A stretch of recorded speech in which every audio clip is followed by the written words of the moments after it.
Adventures by Morse. Carlton E. Morse presents The City of the Dead, featuring Captain Friday. If you like high adventure, come with me.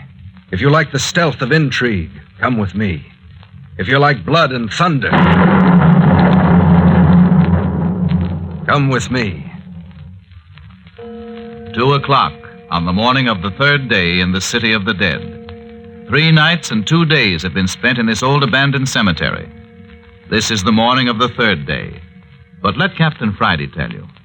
At midnight, we were asleep in the cottage of my father, Mayor Friday, who's caretaker of the old cemetery. Then there came the disturbing wails of the old clawfoot phantom. I got up and with Jimmy Parker went out into the night. Almost immediately, we stumbled onto a trail of bones that led us among the tombstones down into the City of the Dead. It led to a grave upon whose headstone had been placed a skull. It was a freshly opened grave, and there was a man down in it, digging. So much for that. In the meantime, Dr. Tooner had been left at the cottage with Phyllis Carroll, kept abed by her knife wound. Also, the old mare was supposedly asleep in one of the bedrooms, locked in by Captain Friday, so that he would not be disturbed. Dr. Tooner became frightened when old Clawfoot began to prowl outside the door and broke into Mayor Friday's room, only to find that he was not in the locked room at all. And then the Clawfoot creature took measure in his own hands. He broke into the front door, overwhelmed Dr. Tooner, and came to the bed beside the girl. When it reached toward her, she cried out and lost consciousness. It is now 2 a.m, and we are down in the City of the Dead, where Captain Friday and Jimmy Parker are watching the ghoul at work in the grave. The grave of old Ernie Morton. Get down, Parker. Down on your face and keep still. Did you see who it was digging in the grave, Captain? Keep still, I tell you. Not a move out of you. Don't even raise your head to look. Why so mysterious? Who is it? Never mind. You do as I say. Keep down here behind this tombstone. Here, where you going? Keep still. Now listen, I'm going to sneak out alone. Yeah, help Be quiet.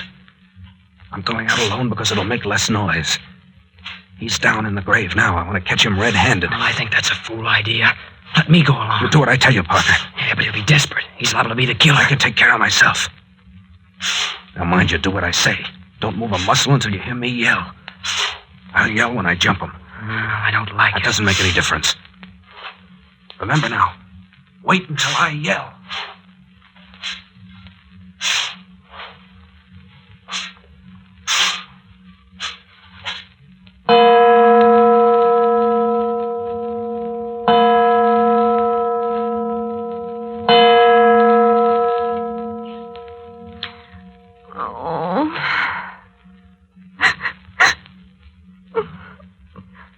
Oh, Jimmy. Jimmy. Where are you? Where are you? Oh, my shoulder. Oh, my shoulder. Oh, Jimmy, what? Where am I? What's happened to me? The Clawfoot. The Clawfoot was here. Oh, Jimmy, what's happened to you? Oh, Jimmy. Oh, Jimmy. Phyllis. Why, Phyllis, what's happened? What's been going on here? Where have you been? Why have you been gone so long? Why are you so white? What's happened? Nothing. Nothing that matters now. Tell me what's been going on here. Where's Doc Tooner? He's over there behind those overturned chairs. Jimmy, he's dead. Dead? Jimmy, the Clawfoot Phantom's been here. Phyllis.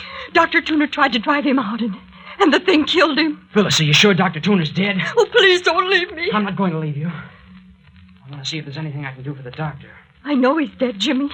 I saw him fall. No. No, he's not, Phil. No, he's not dead. He's still breathing. Oh, I'm glad. I'm glad. Oh, wait, I'll get him on the lounge. I don't think he's very badly hurt. There. Looks to me like he's just been knocked out. Oh, that's wonderful. What a fight there must have been. This place is a wreck. Everything upside down. Yes, it was pretty bad. And what happened after old Clawfoot knocked the doctor out? It turned on me. It made a little mewing wail. I never felt so awful in my life. You and Whale. Phyllis, what are you saying? It was just like that, Jimmy. Just as though it was an animal that was glad to see me. Oh, for goodness sake. It crept toward me, wailing a little soft wail. Oh, Jimmy, I can't tell you how terrible it was.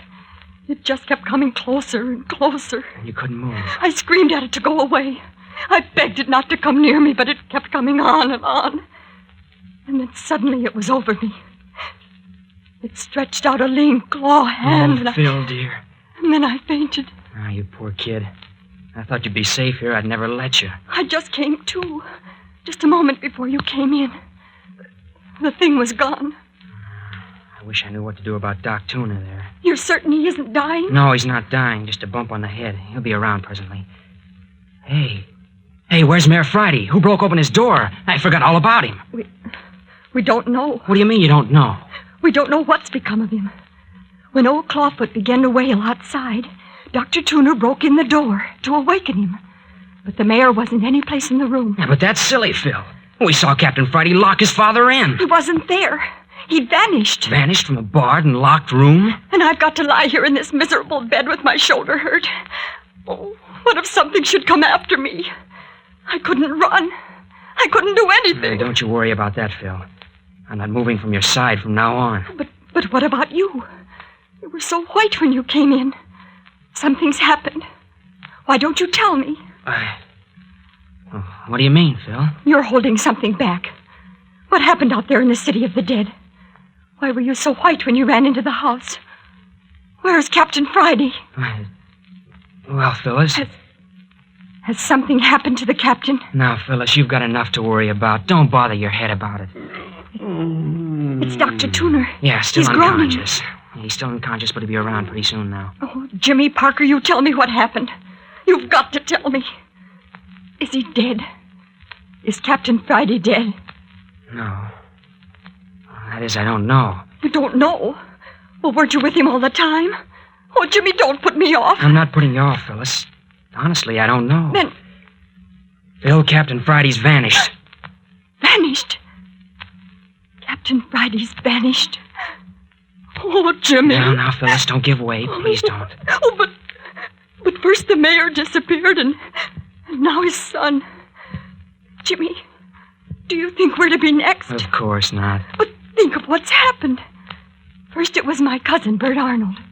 They strangled him and threw him in an old grave. Oh, don't talk about it, Phil. It'll only make you feel worse. And then that stranger was stabbed to death outside your window. Well, we know old Clawfoot did that. We saw him. And then Lammy Fink, frightened to death. What is there in the world that could frighten a person to death? Well, that old caretaker was always scared of a cemetery at night, you know that. But what a horrible way to die.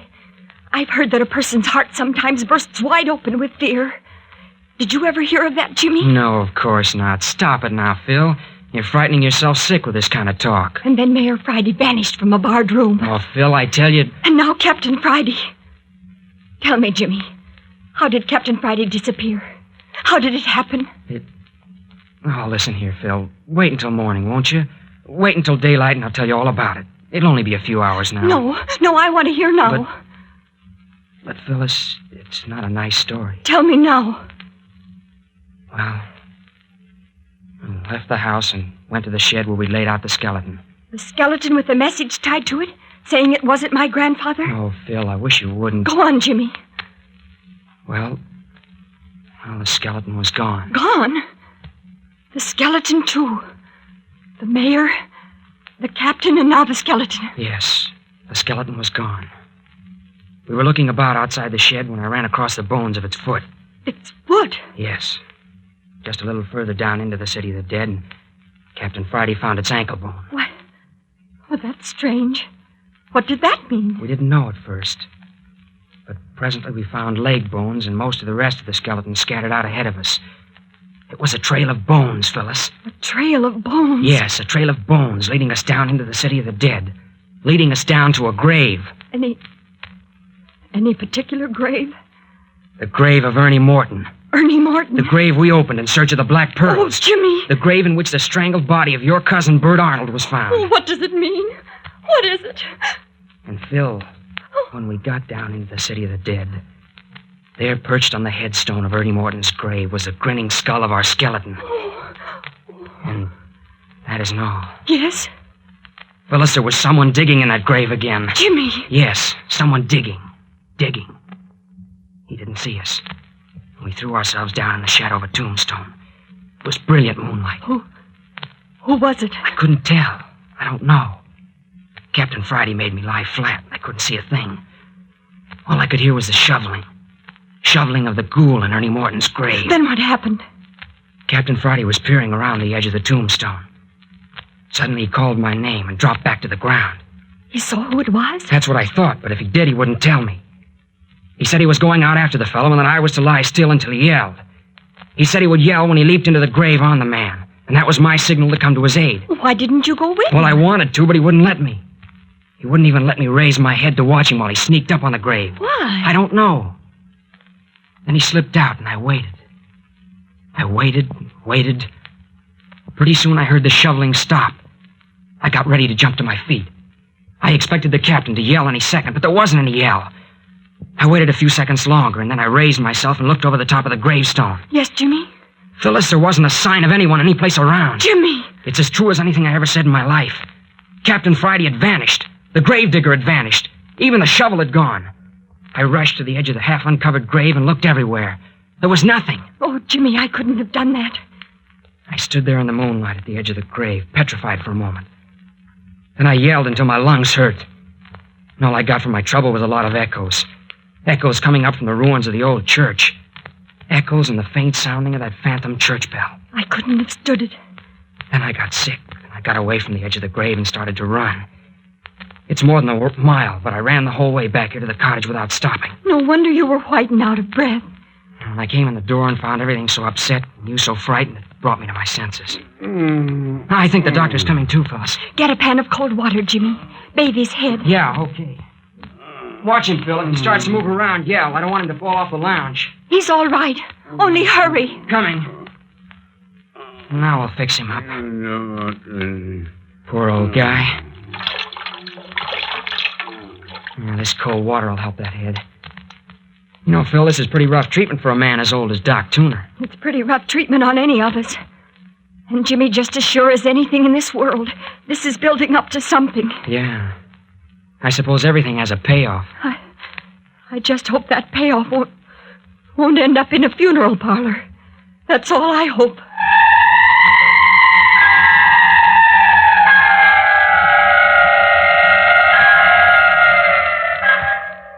The old mare missing, Captain Friday missing. The prowling of old Clawfoot is building up to something more surely than Phyllis Carroll can know. And on the next appearance of one of these three, who is even now making his way between the moonlit headstones toward the cottage. But more of that in just a moment. Oh, my head. He's coming to all right, Phil. I'm awfully sorry about him. He's been so kind to me. My head. The mayor keeps some stimulant around here somewhere. I think a little something would do him good. I saw it on the lower left-hand shelf in the kitchen cupboard, Jimmy. Oh, good. I'll get it.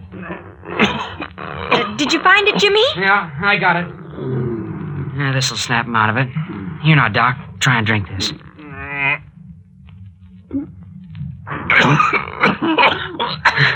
That's put color in his face. He's opening his eyes, Phil.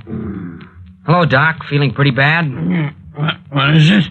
What's the matter? Just a little bump on the head, Doctor. You'll be all right in a minute. Bump on the head? How did I get a bump on the head? Oh, don't remember, huh? Old Clawfoot slugged you. Clawfoot.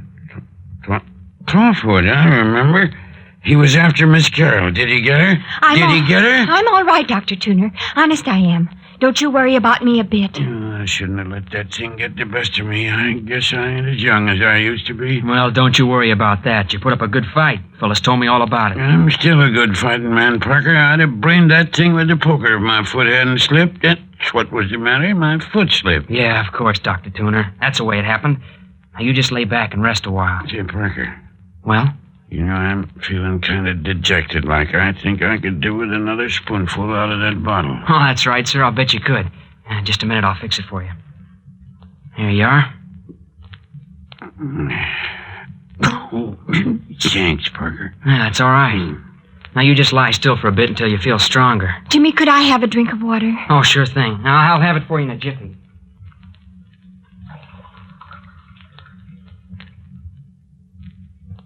Here you are, Phil. Where's Captain Friday, Parker? He hasn't come in yet. What's he doing out meandering around the city of the dead this time of night? Oh, he'll be in when he gets ready. What gets me is what that old clawfoot critter wanted in here. I reckon he didn't come for Miss Carroll after all, seeing as he went away without hurting her none. Did you see what he did after I was knocked out, Miss Carroll? No, Dr. Tuner. He came toward me and I fainted. Fainted, huh? Yes, and he was gone when I came to. And you ain't noticed anything different since you waked up? Anything about the room or anything in the room? Why, no. Funny. What do you suppose he wanted, Parker? I don't suppose he wanted anything. Probably the midnight ramblings of a mad creature. I think you and Phil were lucky to get off with your lives. Listen. The phantom church bell again. I wonder if it's going to begin all over. Begin over again? What do you mean? I mean, I wonder if we're going to have more trouble with old Clawfoot tonight. Oh, Jimmy, would you please look out of the window and see if anything's outside? No, of course, Phyllis. Hey, Dr. Tuna, what are you doing? You lie down there. No, sir. I reckon I'm feeling a mite sprier than I did. I guess I'll be moving about a bit. Yeah, but you had a nasty blow on the head. Well, you don't want me to stay in bed the rest of my life just because you bumped my head, do you, Parker? No, of course not. Not if you feel like getting up. There goes the bell again. Oh, please look out of the window and see if that thing is around again. I don't suppose I'll be able to see much. Shh. Someone on the porch. Listen to that. Yeah, someone on the porch. Listen. Shh. He's coming up to the door. Is it bolted? Yes, I locked it. I don't want it to come in here. I couldn't stand seeing it again. Shh, Phil. Doc and I can take care of you. I wouldn't mind having a gun. Yeah, that's what I wished for on his last visit. Here. You take the leg of this broken chair. I'll handle the poker. Shh, shh. Hello! Who's there?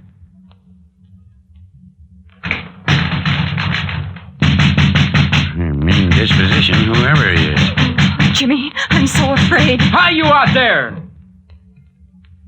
You better answer if you know what's good for you. That's right. We're two against you. You ain't got a chance. Doc Tuner. Doc Tuner, is that you? Mr. Mayor Friday, will that be?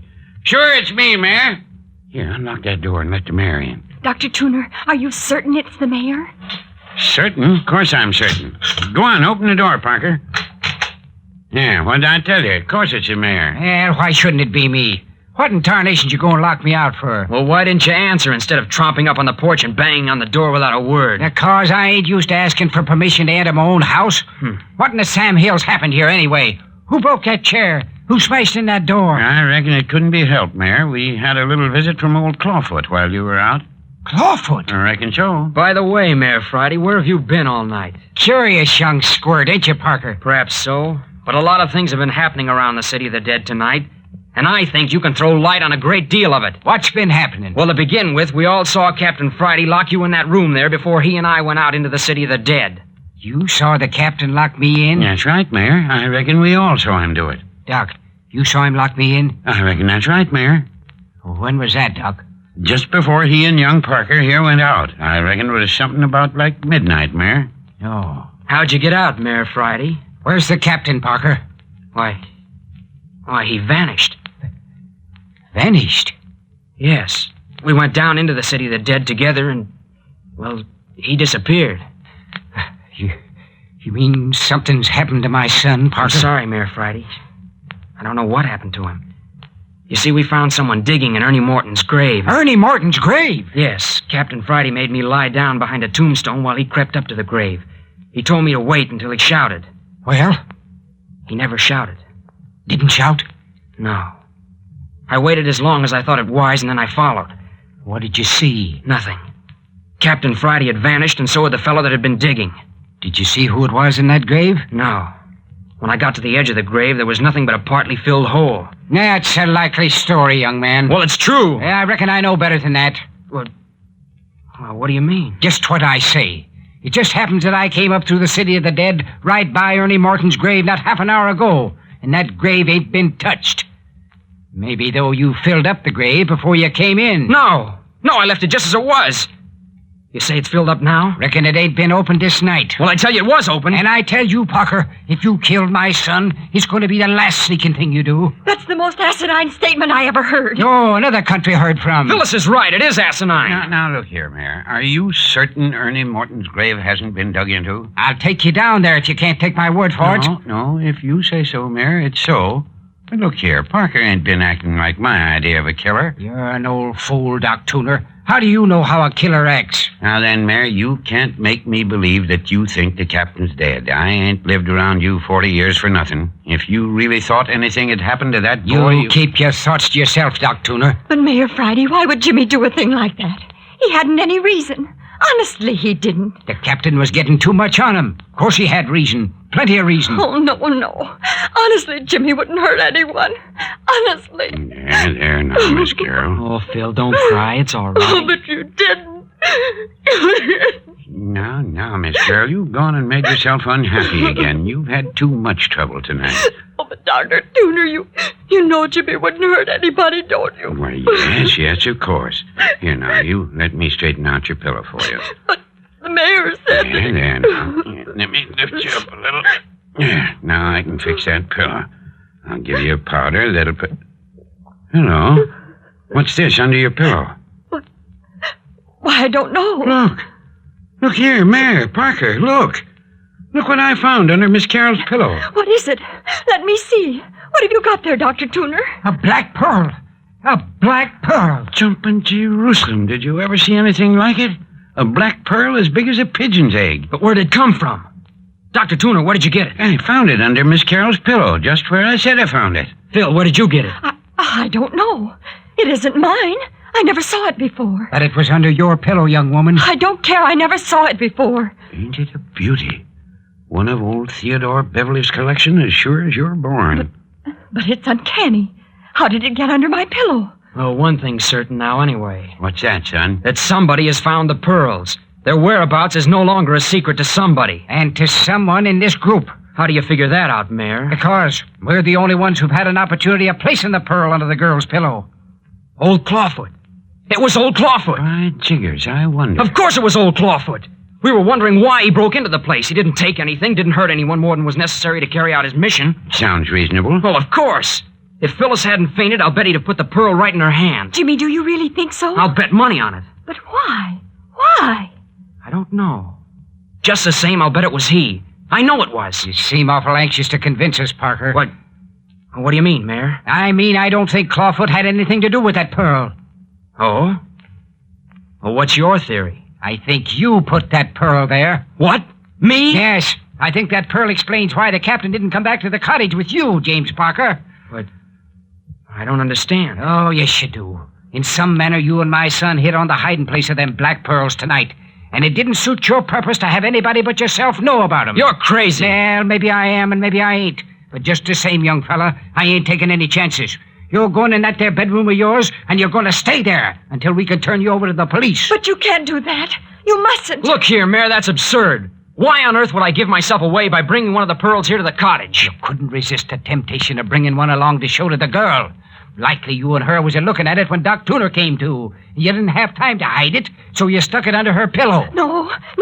I never saw it before. Honestly, I didn't. I swear it. Now, don't you go getting all excited again, Miss Carroll. What's the matter with you, Mayor Friday? Why don't you give me a break? You're always making me the goat for everything.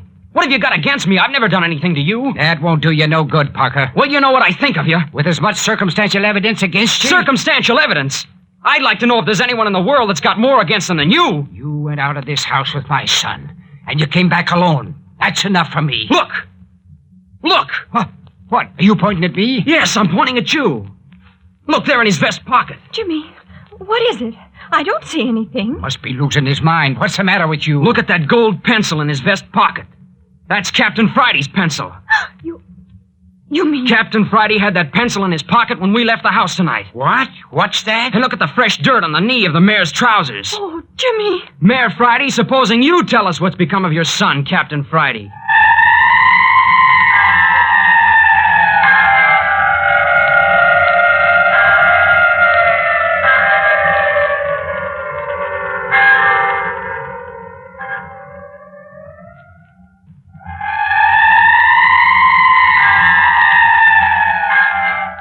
There have been many clues pointing to old Mayor Friday of the City of the Dead all along.